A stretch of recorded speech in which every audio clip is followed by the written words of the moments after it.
यो आसू मेहरा in the house, आगे है तो राजा और सुन ले मैं हूँ तो रानी। छत्तीसगढ़ी रैप मैं और लफड़ा के कहानी। मोर मयारू चलना मोला संगमा, बैठा के डोला ले जा अपन अंगना। सपना देखे हाँ कभू तो ले जाबे अपन घर के मोला रानी तय बनाबे। ऐसे लागे है नशा चढ़ गे तन मन मा आगी लागे तोर माया के बुखार। अब मोला झन त्यागे तोर माया के चढ़ गे बुखार। मोर मंजू में मोर तंजू में तोर माया के चढ़ गे बुखार। मोर मंजू में मोर तंजू में।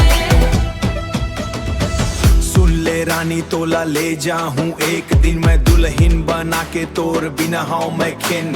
पढ़ी तोर कदम मोर दुआरी माँ, सजा के रखूं तोला अपन अटारी माँ। पर का हो गे आज तोर चलन ला, का हो कैसे कैसे लागे तोर मन मोला डर है समागे। तोर चक्कर माँ पड़ के आज मोर सर घूमे। मान जाना मोर प्रियतमा तय मोर दिल ला का हो गे। तोर बिन अधूरा मैं खत्म मोर कहानी रे। एक चुमा तय दे देना काबर तड़पांड रे। सुनना आएगा राजा ते मोर, ये जवानी ला छोड़ देना आजा मोर और।